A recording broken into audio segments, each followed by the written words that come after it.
Hello everyone, what is going on? Raven here. Welcome back. Today we're continuing on with our list of the scariest California serial killers. Not serial. Whatever. Anyway, we're going to continue on here. We got Gordon, Northcott, and the Weinfeld chicken coop murders. Depicted in 2008 Clint Eastwood film Changeling, the Weinfeld chicken coop murders are a grim stain on the history of Los Angeles County. In the 1920s, it's what's now called Mira Loma. The town changed its name from Weinfeld in 1930 to escape the attention.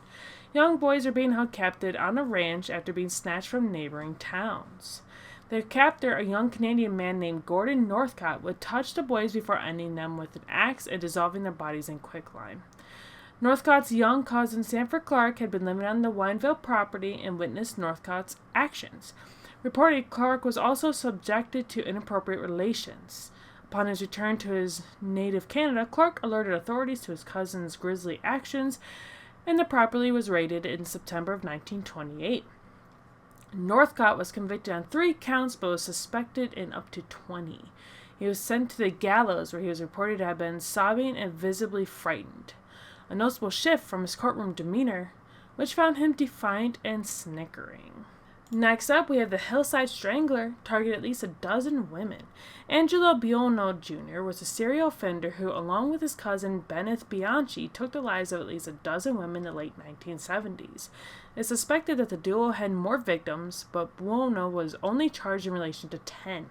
Operating in the LA area, the 2 men became known as a singular entity called the Hillside Strangler, a moniker given to them based on where they dumped their victims in the Highland Park area. Posing as police officers, the 2 subjected their victims to a range of horrors, including electric shocks and the injection of poisonous chemicals.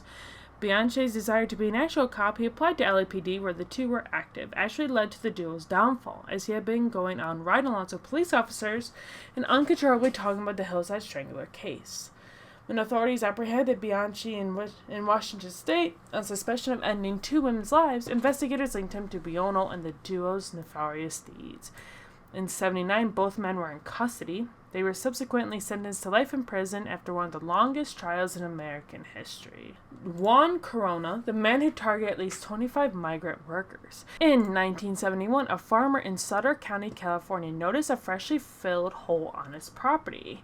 Suspicious, the man called the authorities, who came and excavated the indentation and found a human body.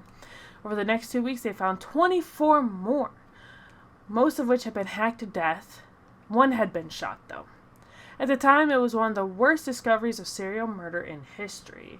The man who was ultimately found responsible, Juan Corona, was indicted mostly on circumstantial evidence. No true motive was ever revealed.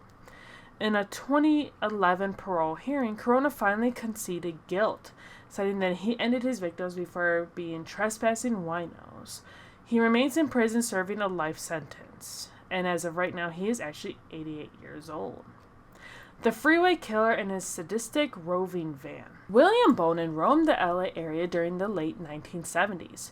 It was a particularly active time for serial offenders in Southern California, as fellow psychopath Randy Kraft was also on the loose targeting young men.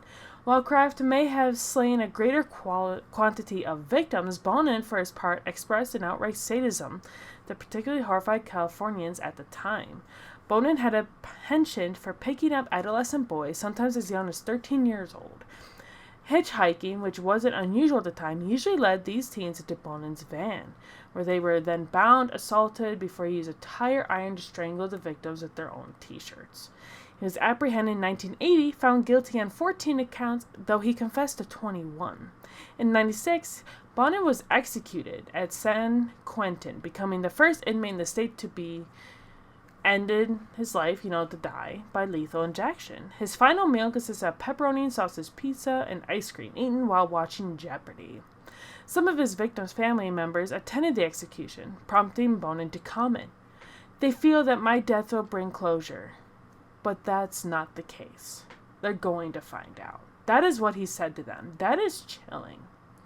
So, what do y'all think of this list here? I hope y'all are finding this as creepy as I am. But that's why I feel like these videos in particular belong in the crime video playlist.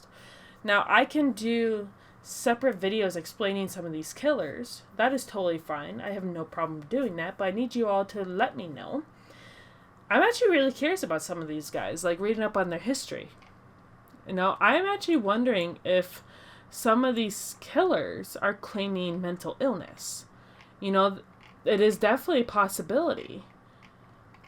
Let me know what you guys think in the comment section down below, and I will see you all in the next video. Bye!